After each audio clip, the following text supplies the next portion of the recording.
नमस्कार दोस्तों, कैसे हैं आप सभी। आज फिर मैं हाजिर हूँ एक नई कहानी लेकर। यदि आप सभी को मेरे द्वारा लिखी गई कहानी पसंद आए तो चैनल को सब्सक्राइब कर कर पास में जो बेल आइकन का बटन है उसे प्रेस जरूर कर दीजिएगा और वीडियो को लाइक करना बिल्कुल ना भूलें, क्योंकि इसी से मिलती मुझे कहानियाँ लिखने के लिए प्रेरणा। और कहानी को अपनों के साथ शेयर जरूर कीजिएगा। तो चलिए कहानी शुरू करते हैं। थप्पड़ की तेज आवाज से घर में सन्नाटा सा छा जाता। तभी रचना अपने भाई के दूसरी कार पर जोरदार थप्पड़ लगाती, जिससे मुकेश का माथा घूमने लगता और वह वहीं सोफे पर गिर जाता। हमेशा खुश और हंसमुख रहने वाली रचना को इतने गुस्से में देख सब हैरान थे।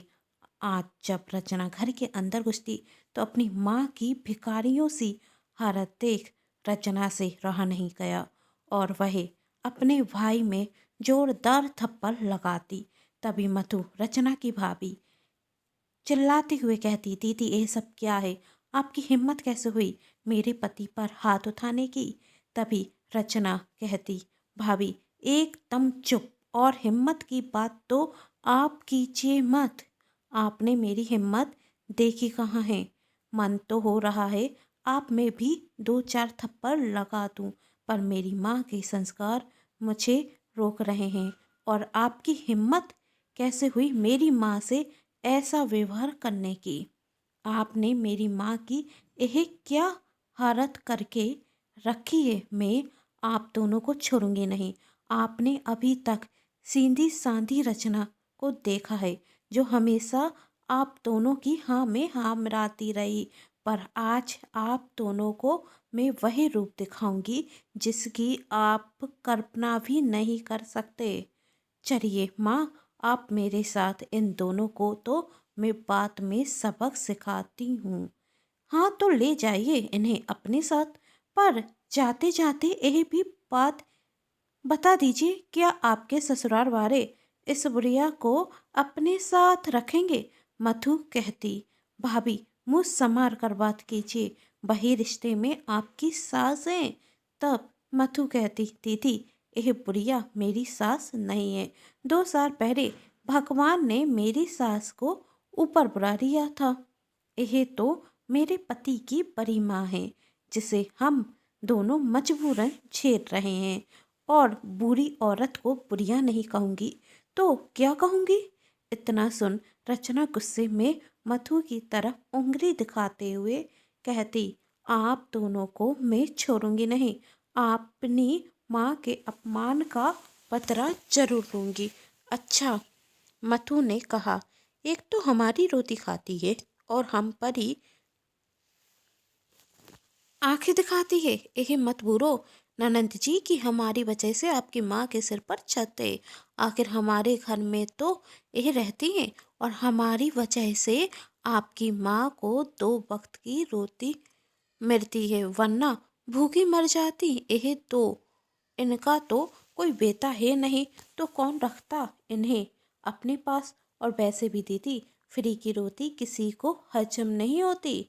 इसके बदले यह घर के 2 4 काम कर लेती हैं तो किया जाता है।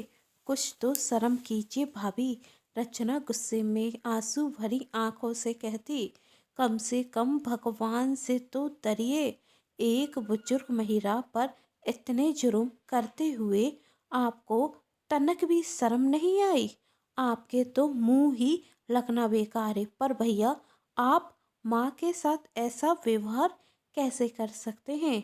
माँ तो मुझसे ज़्यादा प्यार आपको करती थी और हमेशा यही कहती थी, आप उनके बड़े बेटे हैं और भूल गए किस तरह आप बड़ी माँ करते करते माँ के आगे पीछे घूमते थे। आपको तो नींद भी जब आती थी जब माँ आपको सुलाती थी। फिर आज ये क्या है? भाभी माँ के साथ इतना बुरा व्यवहार कर रही हैं और आप खड़े खड़े सब देख रहे हैं। आप भाभी से कुछ कहते क्यों नहीं? क्या आज आपके अंदर माँ के प्रति जरा भी प्रेम नहीं? तब मुकेश कहता, छोटी, अपना ये फालतू का नाटक करके मेरा समय बर्बाद मत करो। और मैं बहुत अच्छे से जानता हूँ यह बुढ़िया मुझे कोई प्यार नहीं करती थी, सिर्फ प्यार करने का दिखावा करती थी, क्योंकि इसका तो कोई बेटा है नहीं, तो यह अच्छे से जानती थी कि बुढ़ापे में मैं ही इसके काम आऊँगा। और बचपन में तो हर बच्चा मूर्खता करता है, इसका मतलब यह नहीं कि वही मूर्खता मैं आज भी करूं। अब बड़ी माँ के लिए मैं अपनी पत्नी को तो नहीं छोड़ सकता। तुम्हें तो इसका शुक्रिया करना चाहिए कि वह बड़ी माँ का इतना ध्यान कर रही है, वरना कोई और तो कब का इन्हें व्रत आश्रम छोड़कर आ जाता। बस भैया, वृद्ध आश्रम में वही रहते हैं जिनका कोई अपना नहीं होता। पर अभी मैं जिंदा हूँ, और मेरे होते हुए ना ही मेरी माँ वृद्ध आश्रम में रहेंगी और ना ही आप लोगों का अत्याचार सहेगी। अब यह बेटी आपको बताएगी कि सिर्फ बेटे ही नहीं, बेटियां भी अपनी माँ बाप का ध्यान रख सकती हैं। रचना गुस्से में कहती और कहती, आप दोनों की वजह से मेरी माँ की आंखों में जो आंसू आए हैं उसका हिसाब तो मैं आपसे लेकर रहूंगी।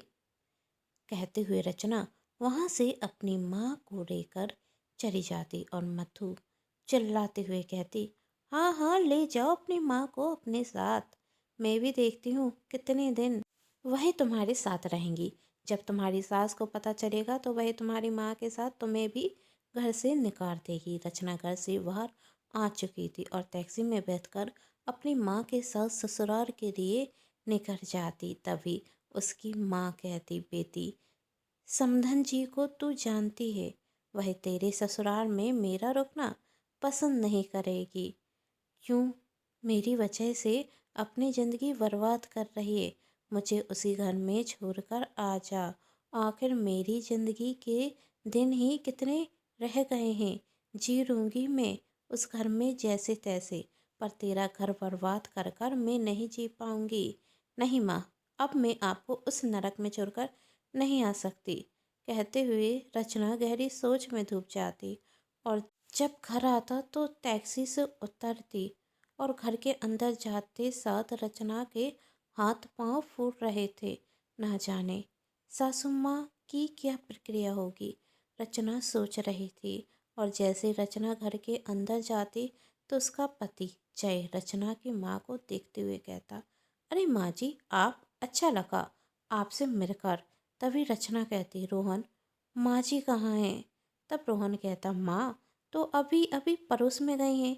क्यों, क्या हुआ? इतना सुनते साथ रचना की आंखों से आंसू बहने लगते और रोहन के पूछने पर वह सब बता देती कि जब वह माँ से मिलने घर जाती तो देखती कि कुसुम जी रचना की माँ खाना खा रही थी। तभी मथु आकर खाने की प्लेट उठा रही थी और माँ का हाथ पकड़कर खड़ा करती और जोर से चिल्लाते हुए कहती, आपकी हिम्मत कैसे हुई मुझसे बिना पूछे खाना खाने की? सुबह उठते साथ ठूसने बैठ जाते हैं। घर के ये सारे काम कौन करेगा? जब तक सारे काम ना हो जाएं आपको खाने को नहीं मिलेगा। तब कुसुम जी कहती, बेटा, भूख के कारण सिर दर्द हो रहा है, मैं सारे काम कर देती हूँ, पहले कुछ खा लूँ। कल रात को भी कुछ नहीं खाया था, ऐसे समझ में नहीं आता ना तुझे? मधु चिल्लाते हुए कहती। अभी बताती हूँ, खाने की प्लेट फेंकते हुए मधु ने कहा, जैसे यह प्लेट फेंकी है वैसे तुझे भी धक्का मारकर घर से निकाल दूंगी। अब जाकर किचन में जो जूठे बर्तन रखे हैं पहले वही मांज, अभी भी यही खड़ी है। धक्का देते हुए मधु कहती। तभी रचना कुसुम जी को संभालती और पास में खड़े हुए मुकेश में जोरदार थप्पड़ लगा देती। कहते कहते रचना रोने लगती और कहती, रोहन, इसलिए मैं माँ को यहाँ लेकर आ गई, पर मुझे अब डर लग रहा है। जब माँ जी को पता चलेगा तो वह क्या कहेंगी? माँ जी क्या कहेंगी? माँ जी यही कहेंगी, बहू की तुमने बिल्कुल सही करा, समधन जी को घर पर लाकर जाओ, जाए अपनी सास का सामान उनके कमरे में रख दो। पीछे से आते हुए रचना की सास जया जी कहती। यह सुन रचना की आंखों में आंसू आ जाते और वह कहती, माँ जी, आपको माँ के यहाँ रहने से कोई परेशानी नहीं, पर शादी के वक्त तो। हाँ बहू, रचना को बीच में रोकते हुए उसकी सास कहती, मैंने शादी के वक्त कहा था कि मैं तुम्हारी शादी अपने बेटे से नहीं करा सकती क्योंकि तुम्हारा कोई भाई नहीं है।